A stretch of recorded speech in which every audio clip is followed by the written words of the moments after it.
Jordan's Foreign Minister Ayman al-Safadi has hoped the ceasefire in Gaza leads to lasting peace. Speaking alongside Greek counterpart George Yerepetritis, Safadi emphasized the priority of delivering aid to Gaza and reinforcing the ceasefire. He reiterated Jordan's commitment to working with the United States for a just peace based on a two-state solution. Yerepetritis highlighted Gaza's reconstruction and reaffirmed Jordan's role as a stabilizing and essential regional partner.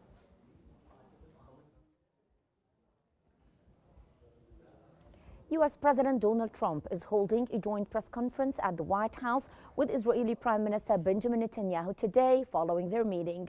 Netanyahu's visit to Washington comes at a time when the ceasefire in Gaza is still holding and mediators have begun negotiations on the second phase of the deal, which aims to free all the remaining detainees and end the war on Gaza.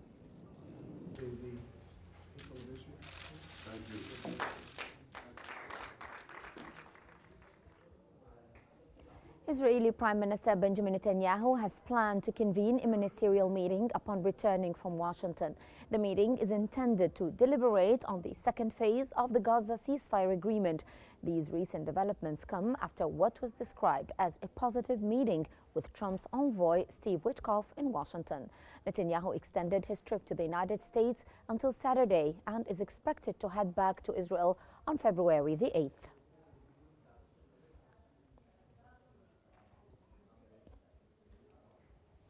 Palestinian Prime Minister Mohammed Mustafa has announced the formation of a committee to manage Gaza's affairs, underscoring national unity.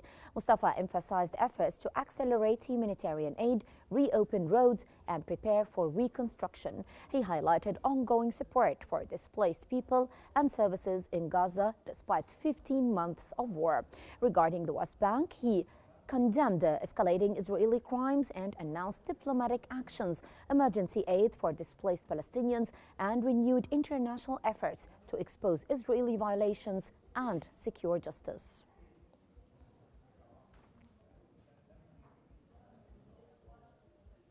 UNRWA has reported its financial situation has worsened in recent months, with expectations of further deterioration even before the U.S. President Donald Trump's expected decision to continue suspending funding. UNRWA spokesman Julia Tuma stated that they will comment on the executive order once it is issued. Trump plans to stop future funding for the UN agency operating in Gaza and the West Bank, worsening the already dire financial conditions.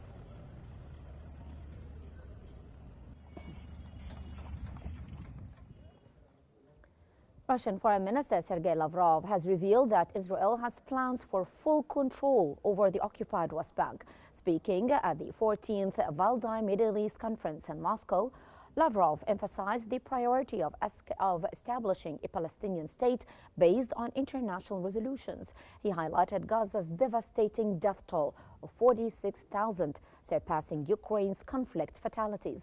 Lavrov also acknowledged challenges in the Gaza ceasefire's second phase and reaffirmed the occupied Golan Heights as Syrian territory.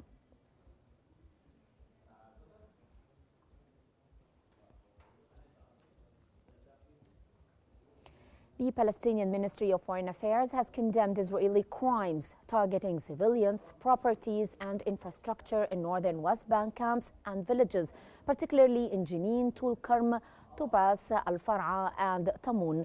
The ministry highlighted forced displacement, home demolitions, and violations of international law aimed at expanding Israeli settlements. It called on the international community to break its silence, hold Israel accountable, and stop systematic aggression threatening Palestinian existence while affirming Palestinians' steadfastness in their homeland.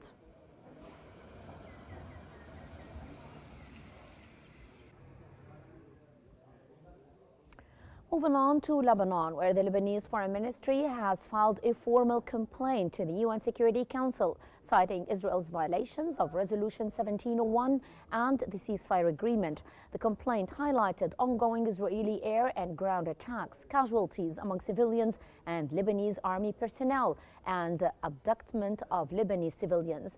Lebanon condemned Israel's removal of blue line marks and urged the Security Council to hold Israel accountable, while calling for increased support for the Lebanese army and UNIFIL forces.